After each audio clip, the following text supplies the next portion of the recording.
So today, we are looking at this totally wild pop culture collision.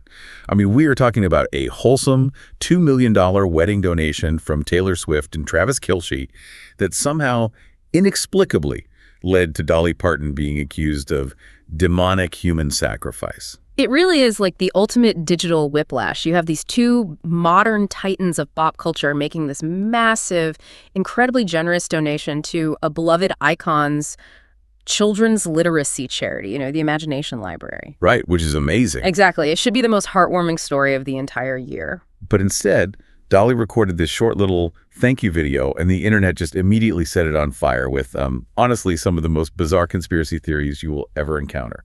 So our mission today, for you listening, is to look beyond those sensational all-caps internet headlines. Yeah, we really need to dig into that. We are going to analyze this strange viral moment and unpack what it actually reveals about the incredibly tight grip Dolly has on her image, her sprawling business empire, and, her fiercely guarded private life. And the panic really stems from just the single line in that clip. So Dolly is addressing Taylor and Travis directly, right? She's praising their generosity. And then out of nowhere, she drops this comment. She says, so, hey, when you have your firstborn, can I have it? Because that is going to be one special baby.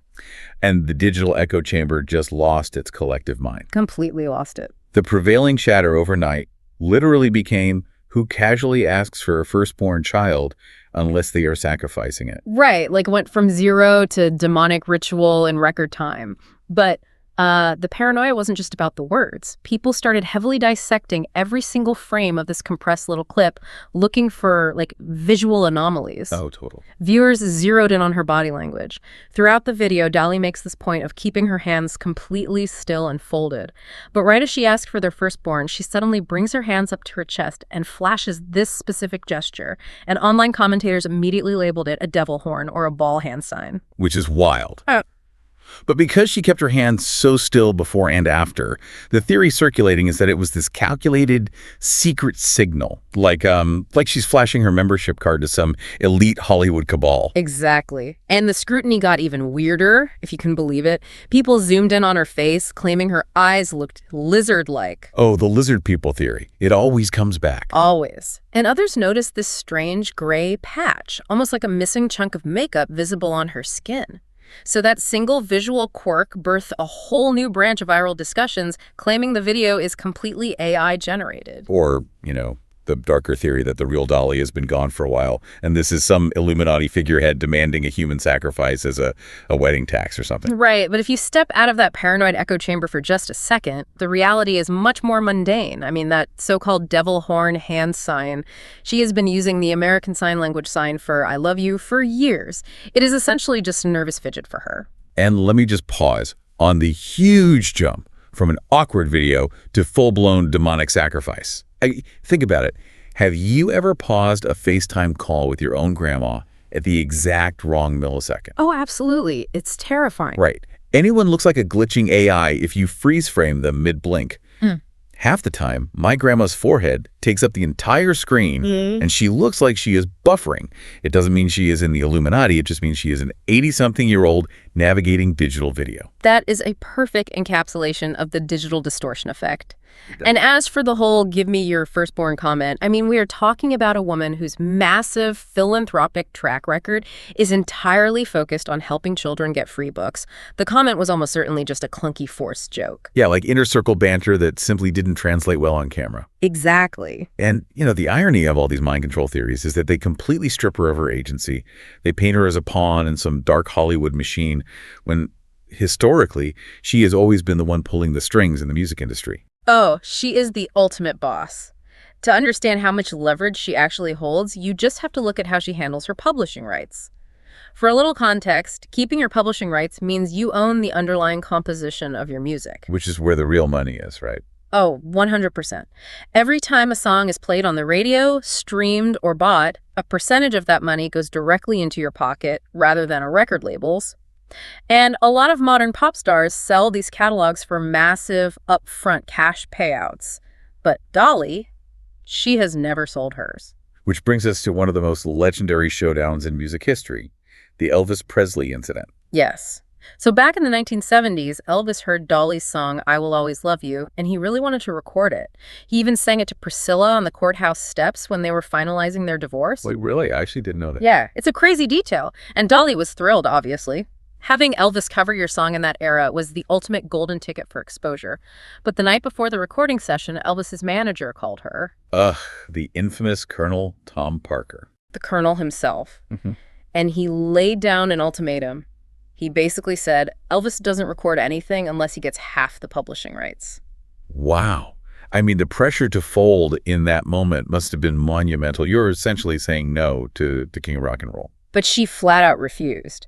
She told the Colonel that the song was already a hit, it was the most important copyright in her publishing company, and she wanted that money for her own family after she died. That takes so much guts. It really does.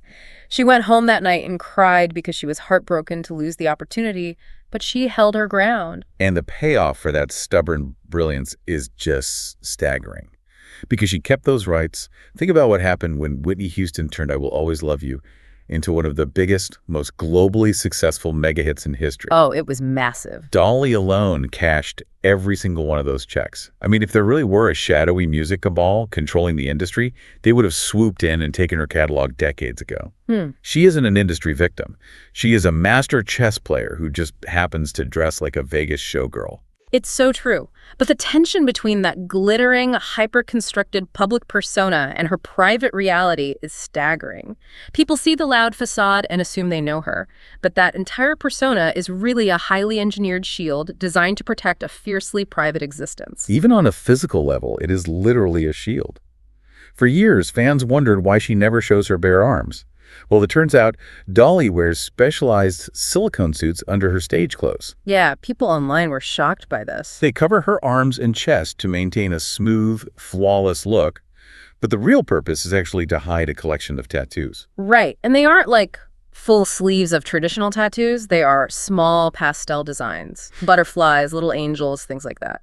She has very fair skin and a tendency to develop purple keloid scarring from various surgeries over the years.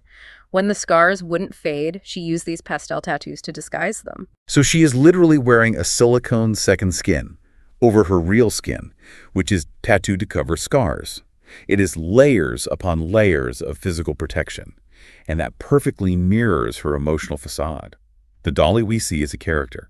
The only person who truly knew the woman underneath all of that was her husband of 60 years, Carl Dean. And their dynamic was remarkable, especially for the entertainment industry. Carl kept entirely out of the spotlight. I mean, the public doesn't even know what his speaking voice sounds like.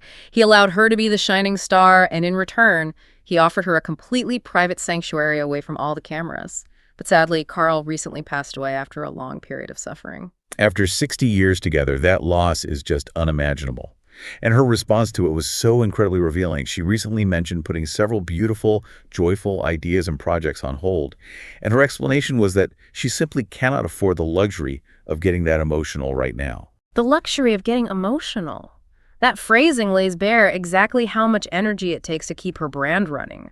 She is forced to compartmentalize profound existential grief just to function day to day. Yeah, the wigs and the silicone suits act as a protective shell. They distract us with rhinestones and sparkles so we don't look closely enough to see the sheer exhaustion underneath. The armor takes the hits so the human doesn't have to. But the human is still taking hits. The grief she is enduring is compounding actual physical ailments. She recently spoke about dealing with severe kidney stones, joking that doctors dig more stones out of her in a year than a Tennessee rock quarry. Oh, that sounds so painful. It is. And on top of that, her immune and digestive systems have been severely compromised over the last few years. And these aren't just minor inconveniences. These health issues forced her to cancel a highly anticipated Las Vegas residency. She admitted the medications and treatments made her swimmy-headed. Yeah. I mean, you cannot physically balance in 5-inch heels strapped to a heavy banjo under hot stage lights when the room is spinning. Yeah, definitely not. But the moment she stepped back to rest, the internet machine started grinding again. Rumors actually started trending that she had died. She was forced to issue a public statement just to clarify, I ain't dead yet. It's just so grim that she even had to say that. Right. She admitted that during her husband's long illness and subsequent passing, she neglected her own health.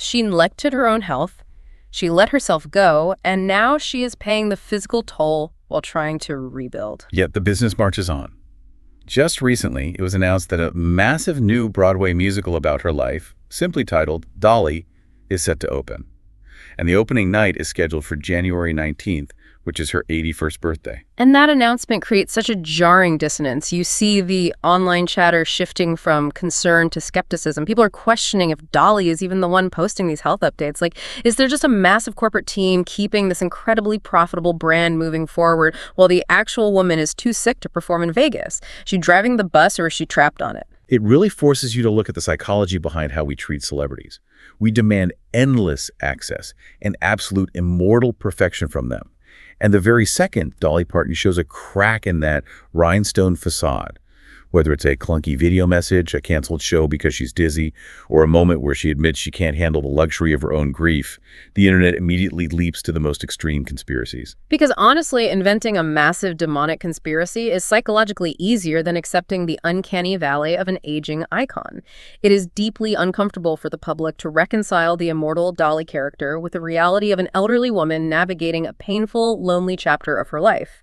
The parasocial relationship we have with celebrities makes us want to explain away their mortality with these dramatic fictions. Right. We would rather she be a villain in a secret cabal than be vulnerable. Which leaves us with a fascinating question for you to chew on as we wrap up today. As artificial intelligence gets better and better at mimicking flawless reality, smoothing out every wrinkle and scripting every perfectly manicured PR response will, the awkward imperfections of aging, the bad jokes that don't land, and the messy, uncomfortable reality of human grief eventually become the only true proof we have left that a celebrity is still authentically human. That is a great point. The glitch isn't proof of the machine. The glitch is proof of the person.